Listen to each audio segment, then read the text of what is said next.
Assalamualaikum warahmatullahi wabarakatuh. Halo, halo, apa kabar Anda semua? Ketemu lagi di hari Rabu. Buat kita ini walaupun bukan Rabu Pon, tetap saja semua hari adalah hari yang baik gitu. Dan kembali berjumpa dengan saya Hersbunur Arif dan rekan saya. Dan saya Agi Beta, Mas Hersuni seneng banget sih kalau hari Rabu, heran saya. Ya, ya. Kalau kita Rabunya Rabu baik semua Mbak, gitu Senin baik, Rabu baik, jadi nggak ada hari-hari yang baik, tidak ada hari Rabu Pon yang baik gitu ya. Kalau Rabu Pon ini kan Pak Jokowi, tapi kelihatannya udah berubah ini sekarang orientasinya Pak Jokowi ini hari-harinya kelihatannya menjadi tidak baik dalam belakangan ini ya.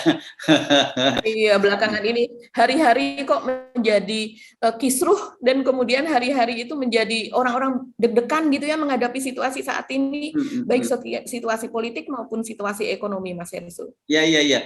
Dan kelihatannya kalau kita melihat pernyataan dan kebijakan berbagai pejabat di pemerintahan, memang kita mesti bersiap menghadapi krisis ya Mbak ya. Ini terutama rakyat saya kira situasinya memang krisis sudah diambang mata, terutama ekonomi itu kan indikatornya jelas, berbagai hal dinaikkan oleh pemerintah dan yang paling berat itu adalah kebutuhan bukan kebutuhan pokok, tapi ini saya kira bisa disebut sebagai kebutuhan pokok yang langsung berkaitan dengan masyarakat ya. Langsung karena kalau itu harga ini dinaikkan pasti masyarakat akan babak belur nih. Ini soal Pertalite dan juga gas melon atau gas 3 kg gitu ya Mbak ya. Ya ini ya kan kemarin kan ini semua teman-teman sudah pada tahu bahwa katanya premium akan dihapuskan dan kemudian di Pertalite itu akan dijadikan sebagai BBM penugasan gitu ya, istilahnya begitu, artinya yang disubsidi. Tapi realitasnya itu di lapangan Pertalite sudah mulai barangnya tidak ada. Terus akhirnya orang terpaksa ke Pertamax dan Pertamax itu kan harganya baru dinaikkan kan gitu. Gas melon juga begitu. Gas melon ini kan juga barang yang disubsidi. Banyak orang yang sebenarnya tadinya menggunakan gas 12 kg sudah beralih ke gas melon gitu karena gas 12 kg kan sudah naik 2 kali dan tapi ternyata kemudian gas melon juga akan mau dinaikkan. Jadi ini betul-betul langsung menghajar kehidupan sehari-hari masyarakat ini, Mbak. Karena kalau BBM naik itu berkaitan pada distribusi, ya kan, dan dari distribusi itu kalau distribusinya ongkos distribusi naik, berarti semua harga itu naik, termasuk harga kebutuhan pokok juga akan naik. Betul. Kalau gas melon ini ya bagaimana orang beralih ke kayu bakar itu mungkin yang masih tinggal di hutan atau di gunung-gunung gitu.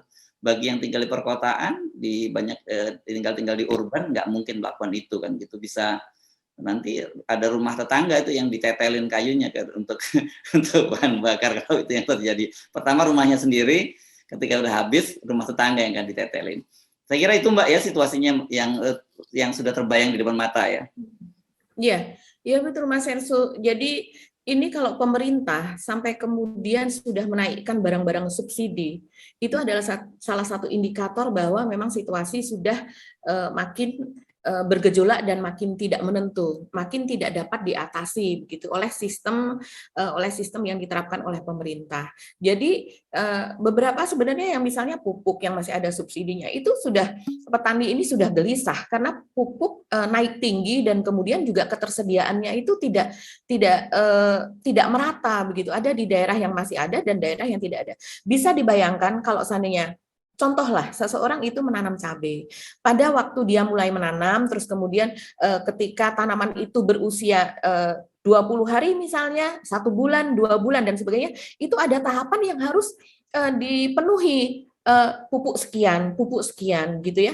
Nah, kalau tahapan itu tidak dipenuhi, artinya panen tidak maksimal, bahkan bisa terjadi gagal panen. Nah, kalau terjadi itu, maka semua persiapan dari pembayaran untuk buruh dan kemudian pembelian benih dan sebagainya itu akan sia-sia. Dan itu terjadi di banyak tempat. Itu salah satunya pupuk. Nah, pupuk ini juga memerlukan faktor distribusi, yaitu energi itu tadi berupa solar dan sebagainya. Selain juga subsidinya yang sudah minim, juga terhambat oleh soal solar. Begitu juga yang lain, soal gas itu tadi. Gas itu adalah faktor utama untuk pengolahan pangan ya, kalau di masyarakat luas begitu. Walaupun gas ini juga dipakai di berbagai bidang begitu. Tapi taruhlah yang kalau kita ingin memaknai sesuatu yang apa yang ada di keluarga, apa yang ada di UKM dan sebagainya, sekeliling kita tahunya gas melon ya dipakai untuk itu gitu ya, untuk menjual makanan di warteg dan sebagainya, juga untuk sehari-hari gitu. Nah, tapi ternyata di pemerintah juga nggak kompak ya Mas Hersu ya. Ketika Pak Luhut mengatakan bahwa itu juga akan naik, kemudian dari Pertamina, Pak Ahok kalau nggak salah yang mengatakan bahwa itu belum akan naik. Jadi memang ada informasi ini, ada yang ingin segera mengeluarkan, tapi ada juga yang ingin menahan, sepertinya Ya, itu. Dan itu Erlangga sudah biasa Hartarto sih. menyatakan sedang dikaji dan akan diumumkan segera setelah kajiannya selesai gitu. Kita sih udah menduga, ini sih pasti ya akan naik lah kira-kira gitu. Cuman tinggal hitung kalkulasi politiknya. Karena soal ini sekarang ini saya kira yang menjadi serius ini bukan kalkulasi ekonomi ya, tapi kalkulasi politik, Mbak. Kenapa?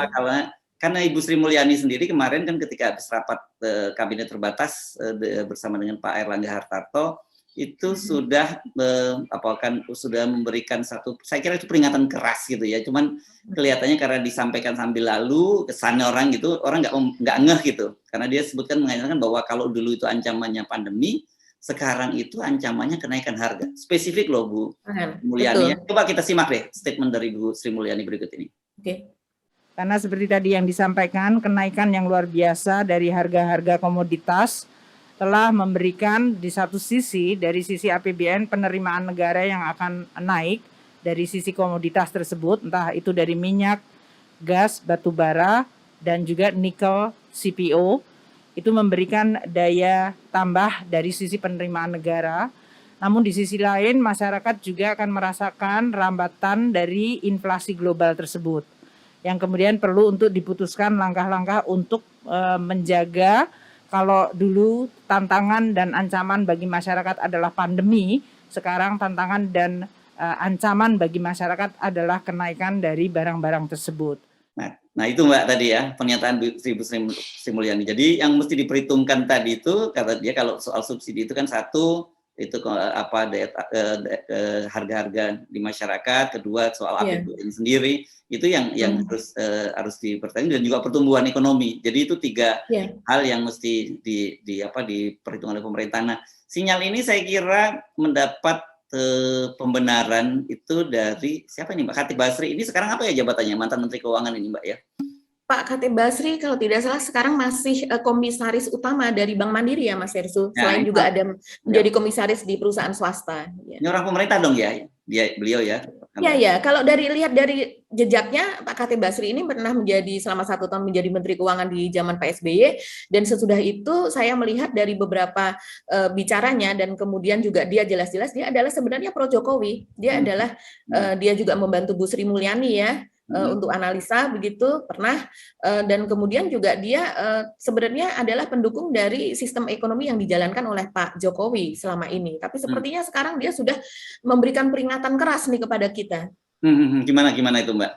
Iya, saya bisa bacakan di sini ya, dari pernyataan dari Pak Khatib Basri itu. Yaitu misalnya dia mengatakan bahwa sebaiknya ditunda dulu deh bahwa saat ini situasi untuk menaikkan PPN 11% saja penjelasannya setengah mati, begitu, agar masyarakat bisa menerima. Dan kemudian prioritaskan saja ke masyarakat yang terdampak. Jadi ekonomi ini prioritaskan ke situ, gitu. Kalau keinginan lain setelah itu deh, mau infrastruktur boleh, tapi nanti dulu. Ambil dulu maintenance-nya, begitu. Nah, kalau kita sudah membicarakan soal infrastruktur ini, Pak Khatib Basri mengatakan demikian, berarti itu adalah salah satunya adalah soal IKN, karena IKN membangun IKN ya otomatis adalah membangun infrastruktur. Ketika seorang Khatib Basri yang juga orang pemerintahan, ya jelas ya, dia pun adalah komut dari Bank Mandiri, bank yang salah satu bank yang terbesar di Indonesia. Dia sudah memiliki pandangan seperti itu, nah kita sudah mulai harus aware deh. Orang di sekeliling Pak Jokowi saja sudah mulai was-was begitu. Jadi kan gini, kalau ekonom-ekonom lain, orang seperti misalnya Antoni Budiawan, Rizal Ramli, atau Walil gitu ya, dianggap mungkin dianggap nyinyir gitu ya. Tapi Ya. kalau Khatib Basri, saya kira ini bukan hanya peringatan, tapi sudah sangat was-was gitu. Bahasanya dia tidak menyebut soal spesifik apa ibu kota baru atau yang mana gitu proyek itu, tapi dia bilang bahasanya kira-kira kita bisa tafsirkan perawatan aja dulu itu udah untung gitu ya, kita bisa melakukan perawatan gitu ya.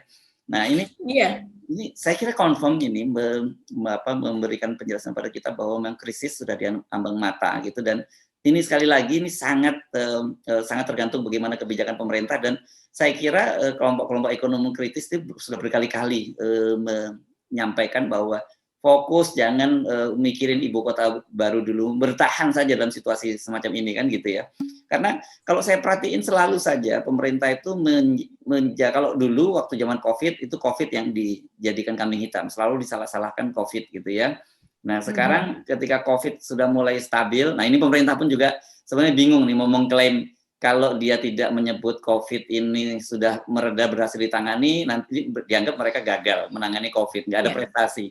Tapi ketika mengklaim bahwa COVID menurun, orang kemudian mempersoalkan, loh kenapa kok masih saja COVID yang dijadikan alasan gitu, termasuk mau menunda pemilu dan memperpanjang masa jabatan Pak Jokowi, kan bingung tuh. Sekarang rupanya yang saya udah mulai amati banget ini, mulai Pak Jokowi semua menteri-menteri, ini yang selalu disalahkan adalah konflik di Rusia dan Ukraina. Tapi mereka nggak berani langsung menyalahkan Putin gitu. Yang menarik lagi Mas Hersu, ada kalimatnya juga, tapi memang tidak secara spesifik menyebutkan infrastruktur apakah IKN ataukah kan masih ada sekitar 10 bandara atau berapa yang katanya akan dibangun gitu ya, tidak spesifik itu. Tapi Pak Khatib Basri mengatakan setelah itu kaji, apakah harus sekarang dan sebesar itu. Kalau sebesar itu dikaji lagi, yang harus jadi fokus adalah melindungi vulnerable group atau kelompok rentan, karena itu adalah isu politik. Nah, dalam hal ini memang kelompok rentan ini isu politik, yaitu masyarakat yang sangat-sangat terdampak kalau seandainya ini bisa bergejolak gitu. Begitu juga dengan mahasiswa dan sebagainya. Ya, itu makanya saya menyebutnya sekarang ini persoalannya krisis itu sudah masuk ke dapur emak-emak gitu ya, dan membawa pergi semua kebutuhan makan mereka kan gitu. Kalau kemarin-kemarin mungkin masih kelas menengah dan kemudian elitis, walaupun kita tahu bahwa biasanya perubahan itu kan akan dimotori oleh kelas menengah gitu. Tetapi ketika kemudian masyarakat kelas bawah itu merasa mereka tidak terusik, mereka merasa makan mereka, kebutuhan mereka sehari-hari juga masih terpenuhi, ya mereka tidak akan menjadi susah untuk diajak bergerak gitu. Tapi sekarang ketika semua kebutuhan itu mereka sudah mulai kesulitan hidup, nah ini ibarat ranting kering ini ya, kalau jadi tinggal nunggu pemantik saja itu bisa terbakar. Ini saya kira yang dikhawatirkan oleh orang-orang seperti Khatib Basri. Ya, apakah Pak Jokowi sekarang mau coba dengar gitu kalau ekonom yang ngomong itu adalah para pendukungnya sendiri, atau tetap saja Pak Jokowi dan Pak Luhut tetap ngeles untuk terus membangun gitu. Karena ini sebenarnya ada rangkaiannya sebenarnya. Semua peristiwa ini menjelaskan kepada kita rangkaiannya kenapa mereka tetap ngotot 3 periode kan gitu ya, Mbak. Iya betul. Mereka tetap ngotot karena memang itu sepertinya kita menduga ya, seperti misalnya rangkaian salah satu yang kita contohkan adalah misalnya IKN. Selain juga ada yang menduga bahwa itu adalah legacy Pak Jokowi ingin dikenang, tapi juga ada berbagai hal politik di balik itu, yaitu penguasaan oligarki terhadap lahan ibu kota baru begitu. Karena sebenarnya ibu kota lama itu masih bisa digunakan, masih sangat layak, dan kemudian kalau dikatakan macet gitu sebagai alasan utama, kemudian akan tenggelam di masa yang akan datang dan sebagainya, kita juga tahu di wilayah sekitar IKN yang baru, IKN Nusantara itu juga banyak terjadi banjir, dan kalau sudah banjir bahkan bisa berminggu-minggu. Dan kemudian kalau soal macet sekarang malah mulai tertangani ya di Jakarta dengan adanya yang angkutan umum itu yang saling polanya itu sudah saling menyatu satu sama lain begitu. Nah, ini sepertinya satu persatu sepertinya alasannya tuh menjadi makin tidak masuk akal ke sini gitu, apalagi di tengah-tengah emang kita kesulitan dana gitu, kesulitan biaya dimanapun, di negara manapun. Kalau seandainya kita memang biayanya itu masih terbatas, pasti unsur manusia yang diutamakan. bukan unsur pembangunan fisik yang tidak bernyawa. Pasti urusan nyawa dulu yang diutamakan. Apalagi kalau di dalamnya sudah ada urusan generasi muda. Pak Jokowi sendiri mengatakan bahwa kita akan ada bonus demografi. Bonus demografi ini sebentar lagi, yaitu tahun 2030-2035. Pak Jokowi sendiri mengatakan kita hanya punya kesempatan sekitar 2 tahun untuk agar anak-anak yang nanti akan masuk ke dalam bonus demografi itu betul-betul menjadi generasi Indonesia yang cemerlang. Nah, sekarang kenyataannya kita menghadapi stunting yang 1 dari 3 anak balita Indonesia mengalami stunting.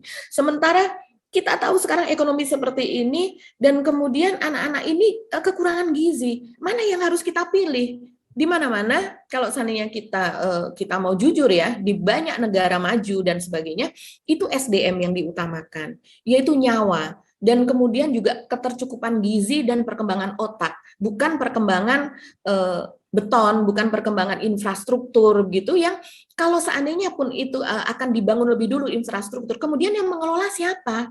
Generasi kita bukan generasi yang pandai. Kalau seandainya bukan generasi yang smart, kan Pak Jokowi ingin membangun smart city nih di IKN ya. Tapi ternyata bonus demografi kita tidak menjadi bonus, malah bisa menjadi malapetaka demografi, yaitu anak-anak muda yang tersita, anak-anak muda yang memang tidak memiliki smartness gitu ya, kepintaran atau kecerdasan seperti yang diharapkan, malah menjadi beban negara begitu di masa yang akan datang. Kalau tidak dari sekarang ini Mas Esru, ini pilihannya ini kalau namanya Pak Khatib Basri, saya yakinlah dia ada sekeliling Pak Jokowi selama ini dan bukan seperti Noel gitu ya yang kemudian terjadi sesuatu terus kemudian walaupun seperti dia juga sama-sama relawan Pak Jokowi dan saya rasa tetap berada di sisi Pak Jokowi. Tapi Pak Khatib Basri ini kan tidak pernah ada konflik gitu. Saya rasa dan dia juga seorang ilmuwan, pengamat ekonomi kalau dia mengatakan seperti ini, artinya selama ini Pak Khatib tidak terlalu pedas ya, tidak terlalu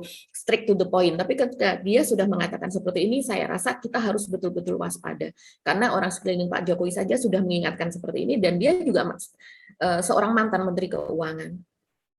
Oke, jadi saya kira bersiap-siap menghadapi situasi yang buruk dan tapi satu hal yang paling penting selalu kita ingatkan bahwa sebenarnya dalam situasi seburuk apapun ketika kita itu bersatu kompak gitu itu insya Allah kita bisa menghadapi secara bersama-sama gitu ya. Kan dalam situasi Indonesia ini kan buruknya sudah situasinya buruk ditambah kita tidak kompak gitu saling pembelahan itu sangat terasa gitu kayak kemarin apa urusannya tiba-tiba soal pemecatan Dr. Terawan dengan oleh Majelis Kode Etik Kedokteran yang dibawa-bawa kadrun gitu yang disalahin hanya karena kebetulan ketua umum ID yang terpilih sekarang ini adalah pernah jadi pengurus MUI dan juga tampilannya berjenggot gitu. Ini kan ini memang benar-benar bahaya. Jadi saya kira mumpung bulan Ramadan kita mengingatkan pada kita situasi akan semakin berat, tapi saya kira kalau kita kompak, kemudian kita bisa saling berbagi, kita bisa mengatasi bersama-sama. Cuman persoalannya kenapa kita bisa hanya bisa menyampaikan itu? Karena kan sebenarnya yang begini-begini ini harusnya pemerintah yang mulai mengendorse dalam ini Pak Jokowi gitu ya. Tapi kita mesti menyiapkan masyarakat karena yang rentan itu dan kemudian kemungkinan terjadi konflik itu di level bawah. Kita nggak mau terjadi soal itu, gitu ya Mbak ya. Yeah. Oke, nah tapi kemudian kita akan lihat satu kontras lain dari sisi krisis yang depan mata dengan fakta kemarin soal deklarasi abdesi. Karena sekarang masih terus berlanjut ini ya Mbak ya. Karena perkembangan terbaru kemarin adalah penjelasan Pak Tito di Komisi 2. Nah ini yang saya kira sekarang jadi kehebohan baru karena ini kalau benar Pak Tito bisa disebut melakukan kebohongan publik loh tentang hal ini ya Mbak ya. Iya betul. Saya lihat yang paling banyak bertanya mengenai masalah tadi abdesi. Ada katanya deklarasi 3 periode. Saya di sana itu tidak ada deklarasi 3 periode.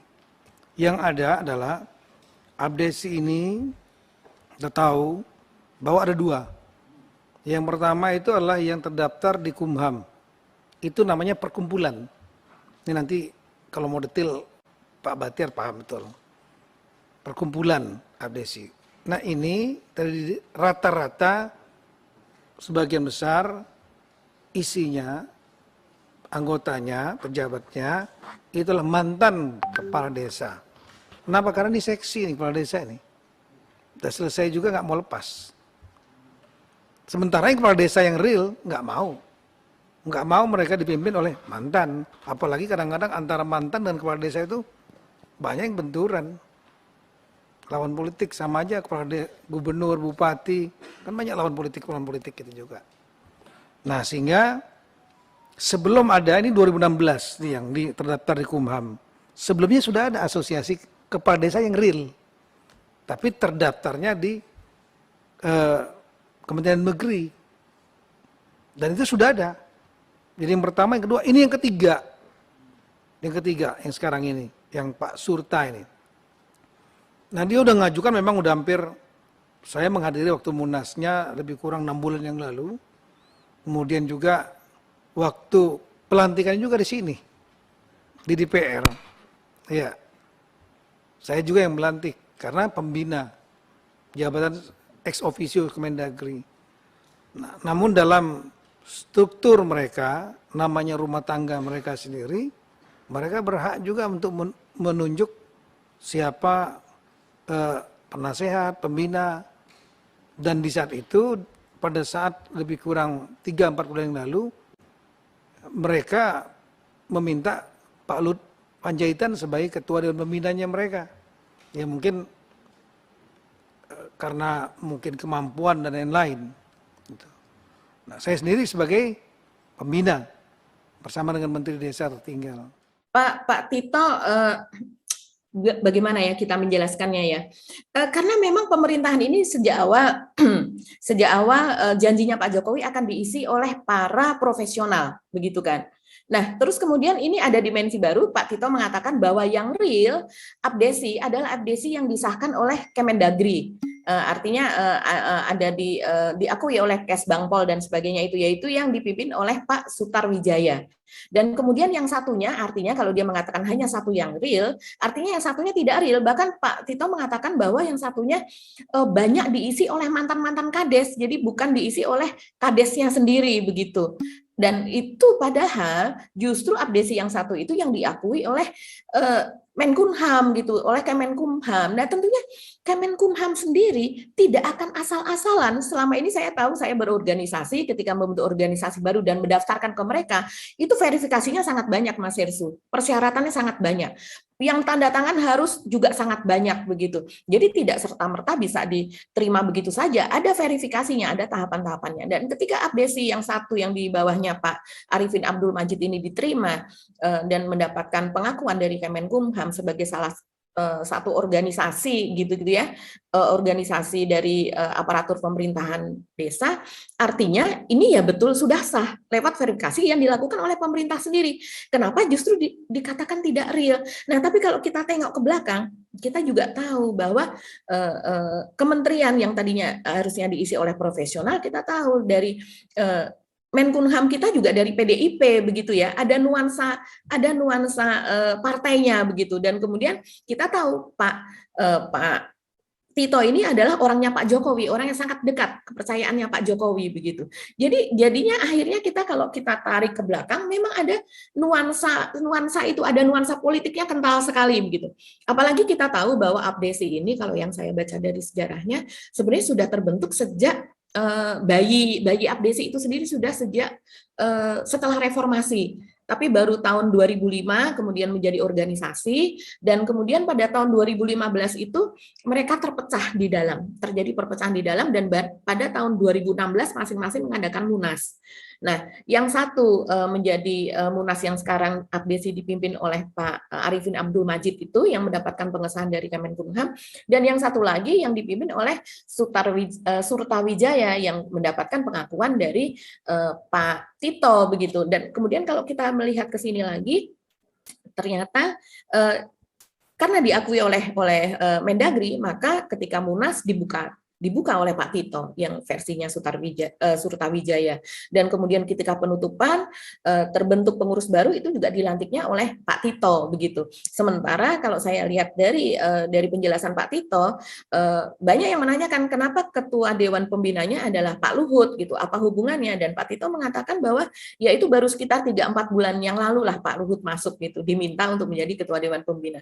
Nah, kalau kita melihat lingkaran ini 3 bulan 4 bulan setelah itu terus kemudian terjadi pengerahan massa, kemudian mereka mendengungkan 3 periode dan sebagainya. Ini kan menjadi sebuah lingkaran politik, Mas Ersu. Kita bisa melihat seperti itu, ada indikasi ke sana begitu. Dan semua orang tahu bahwa Pak Luhut berdasarkan investigasi media dan sebagainya ada di balik dari perpanjangan periode dan usulan untuk 3 periode itu tadi. Juga ada pengakuan loh Mas Ersu dari Mas Ersu sudah membaca juga ada pengakuan dari Bara JP ya, Barisan Relawan Jokowi Presiden, dan bahwa untuk 1 kali deklarasi untuk deklarasi 3 periode itu mereka membutuhkan 50 juta. Begitu, itu investigasi oleh majalah oleh teman-teman dari Tempo. Dan kemudian mereka mengakui bahwa uangnya dari mana? Ya ada dari pengusaha nasional, ada juga dari pengusaha daerah. Nah, bayangkan ini deklarasi sejak bulan Februari sudah ada berapa deklarasi yang dikeluarkan. 1 deklarasi paling tidak 50 juta ini akan memerlukan duit berapa untuk seluruh Indonesia begitu kan? Dan yang didengungkan adalah itu tadi, adalah 3 periode yang bertentangan dengan UUD 45 kita. Ya, ya. Jadi sebenarnya clear kok kalau soal ini kita nggak perlu debat lagi, kita menduga Pak Jokowi tidak tahu menau, kemudian ini kerjaan Luhut, enggak. Ini saya kira ini paket mereka berdua lah gitu kita sebutnya ya. Kemudian ada pemain-pemain lain orang seperti Erlangga, seperti Pak Tito, ini kan bukan bagian dari apanya yang utamanya gitulah yang begini-gini ya. Jadi apa ya? Ini kan kalau kita melihat satu hal kita menduga-duga kenapa sih pengen memperpanjang masa jabatannya. Yang jelas ada agenda-agenda itu, tapi banyak sekali hal yang mungkin mau ditutup-tutupi gitu, yang sehingga kita ingat ada Guillaume Moran kalau sudah sekali berbohong dia akan menutupi kebohongannya dengan bohong yang baru gitu. Nah ini juga saya kira analogi itu pas juga dilakukan semacam ini. Tetapi menurut saya sekarang ini ambisi Pak Jokowi dan Pak Luhut ini bukan hanya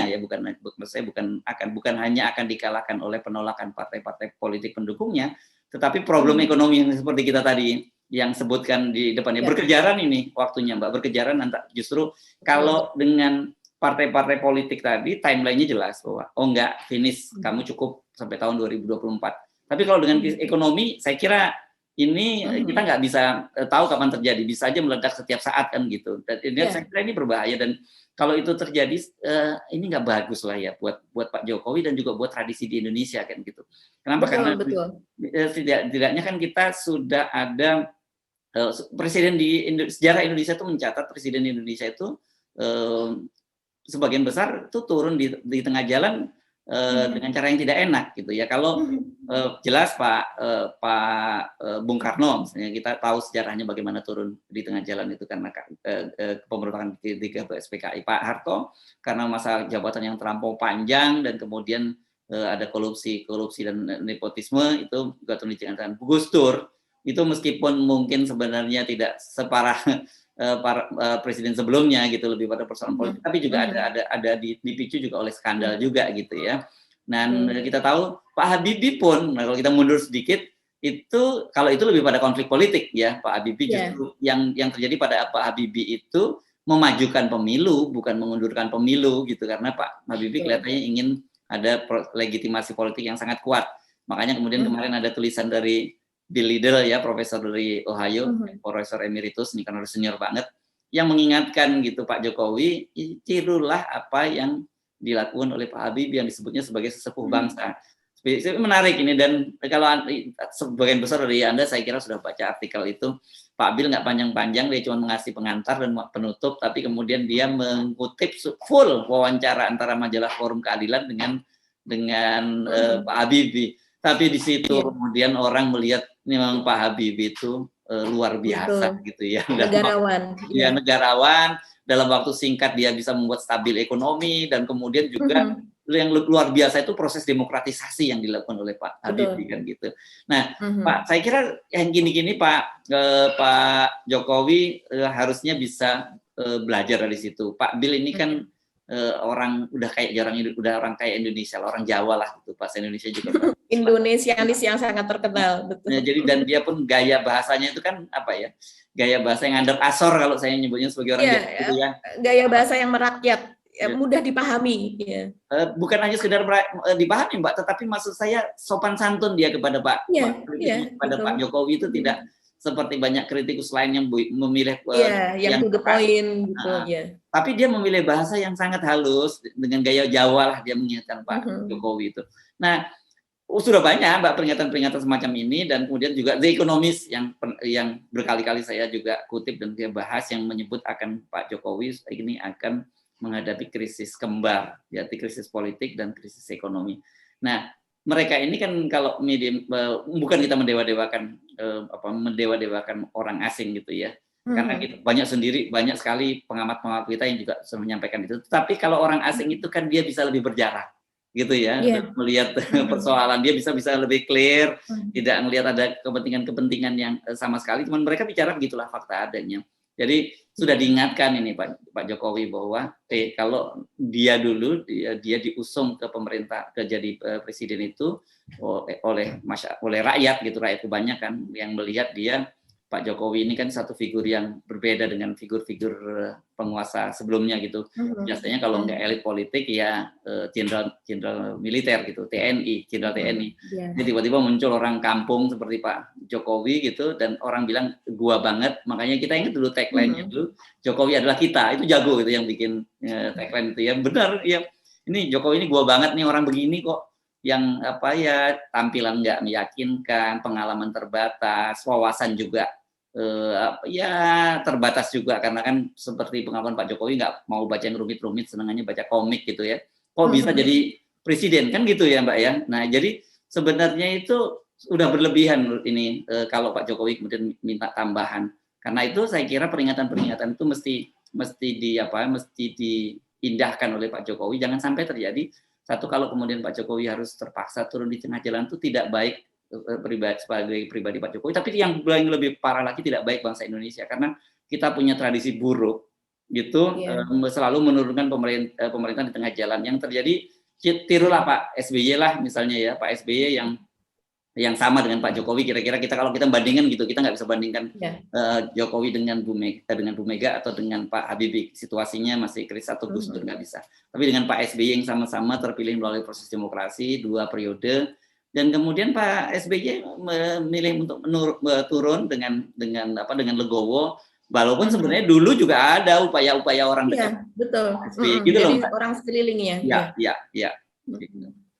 Ya. Kalau kita melihat seperti ini, memang tidak hanya Pak Jokowi ya, tapi ya seperti kata Mas Yesru itu tadi, bahwa juga didukung oleh orang-orang sekelilingnya yang ngojo-ojoin, yang memberikan semangat, saya rasa sih begitu, memberikan spiritful kepada Pak Jokowi, sehingga kalau seandainya kita tetap kepada dugaan ya bahwa Pak Jokowi memang tidak suka membaca yang berat-berat, tidak ya, jadi mungkin lebih mengandalkan kepada pembisiknya daripada membaca sendiri begitu kan sebuah berita begitu. Mungkin juga beliau tidak memiliki waktu untuk membaca sendiri berita-berita tersebut begitu kan, walaupun untuk membaca WA istri-istri TNI dan Polri punya waktu begitu ya, tapi untuk yang ini sepertinya mengandalkan pembisik. Nah, pembisik-pembisik itu kita berharap dari Pak Jokowinya sendiri deh untuk lebih wise, karena pembisik-pembisik di sekitar Pak Jokowi ini sepertinya juga memang memiliki agenda-agenda sendiri, karena mereka sendiri juga memiliki usaha-usaha besar sendiri, dan kemudian mendompleng kepada kekuasaan. Padahal kita tidak memilih orang tersebut untuk ada di pemerintahan, yang memilih Pak Jokowi gitu. Artinya kita berharapnya ya memang kepada Pak Jokowi, karena dia adalah pilihan rakyat begitu. Nah, yang ini berusaha betul untuk selalu mengendalikan Pak Jokowi, karena kalau dipilih oleh rakyat belum tentu rakyat memilih dia kan, siapa dia begitu kan. Nah, saya juga melihat pernyataan dari Pak Lanyala. Pak Nyala ini ketua DPD ini biasanya juga tidak langsung ya, yang langsung to the point. Biasanya dengan mengatakan sesuatu itu tidak langsung menunjuk. Tapi saya bacakan ini Pak Lanyala menyatakan bahwa Demi kebaikan bangsa dan negara, saya ingatkan agar Menko Luhut tidak meneruskan polemik ini. Selain melanggar aturan bernegara, ya, jadi dia langsung mengatakan bahwa Pak Luhut melanggar aturan bernegara. Polemik ini membahayakan bangsa Indonesia. Indikasi kemarahan publik mulai terlihat jika ini diteruskan, yaitu soal upaya Pak Luhut untuk membuat Pak Jokowi memanjangkan periode, untuk menunda pemilu dan juga untuk yang 3 periode. Dan sesuai dengan bahwa ini sangat berkaitan dengan krisis pangan itu tadi ya, Pak Nyala juga mengatakan kita lihat mahasiswa mulai bergerak turun ke jalan. Ini menunjukkan jika indikator yang dipakai oleh DPD RI bersesuaian dengan fakta di lapangan. Jika rencana penundaan pemilu 2024 terus digulirkan, tingkat kemarahan publik bisa makin meluas. Dan dia juga memention tentang ekonomi saat ini yang terpuruk, rencana kenaikan LPG 3%, LPG 3 kg itu, dan kemudian meningkatkan perasaan takut masyarakat sebesar 10%. Ini Pak Nyala sudah mengingatkan begitu ya, langsung menunjuk kepada Pak Luhut. Dia tahu bahwa ini aktornya adalah Pak Luhut begitu ya, di balik ini semua, walaupun di situ ada Pak Tito yang juga menyetujui, walaupun di situ kemudian juga ada menteri-menteri yang lain, tapi dia tahu bahwa yang banyak bergerilya sepertinya adalah Pak Luhut. Dan Pak Nyala juga tidak mau kalah. Dia juga menyatakan big data, jadi dia memiliki indikator sendiri berdasarkan big data yang dimiliki oleh DPD itu tidak salah. Big data, kalau dia mengatakan bahwa big datanya Pak Luhut itu kan big data percakapan di dunia maya. Kalau menurut Pak Lanyala, big data beliau adalah big data di lapangan. Kita tahu ya, anggota DPD ini ada 136 jumlahnya, yaitu setiap provinsi kan diwakili oleh 4 gitu. Nah, dan mereka memang langsung terjun ke lapangan bertemu dengan konstituen gitu. Jadi kalau saya sih percaya dengan big datanya lapangan, big data lapangan oleh Pak Lanyala yang dikatakan ini begitu. Entah dia menyindir Pak Luhut atau tidak, tapi yang jelas dia melihat kenyataan di lapangan ini sesuai dengan apa yang terjadi begitu. Teori sesuai dengan fakta gitu. Oke, saya kira ini kita juga sudah sebagai bagian rakyat dari Indonesia coba punya peran juga mengingatkan Pak Jokowi. Dan sebenarnya tadi kalau Anda nyebut-nyebut Pak Jokowi itu memang malas baca hal-hal yang berat, Pak Lidl tuh pinter loh, dia membuat tulisannya itu dalam bahasa Indonesia, dimuat di Kompas dalam bahasa yang mudah dipahami, dan kemudian tulisannya pendek gitu. Mungkin dia juga berharap kalau bisa ini sampai ke Pak Jokowi lah gitu, kira-kira mungkin harapannya gitu. Tapi apakah harapan dari kita semua ini bakal terwujud? Saya kira ya itu terpulang kembali kepada Pak Jokowi dan orang-orang di seputarnya. Sebenarnya kan kita belajar sejarah itu untuk kita belajar gitu ya, untuk kita semacam berkaca gitu, koco benggolo gitu orangnya, untuk melihat kita, untuk belajar melihat jangan mengulang kembali kesalahan-kesalahan yang terjadi. Karena kita tahu ini mahasiswa tanggal 11 akan bergerak secara besar-besaran ya, Mbak Ben, seluruh Indonesia, dan kemudian buruh juga akan turun. Saya ini sekarang ini memang sudah ketemu nih, mereka kepentingan kekuatan civil society ini sudah mulai bertemu, dan mereka melihat momentumnya ya saat ini. Jadi sekali lagi kita tentu berharap bahwa hal-hal yang terbaik buat bangsa ini gitu, dan salah satunya kalau kita mau bangsa ini tumbuh baik-baik ya kita ikuti aturan mainnya gitu. Rule of the game.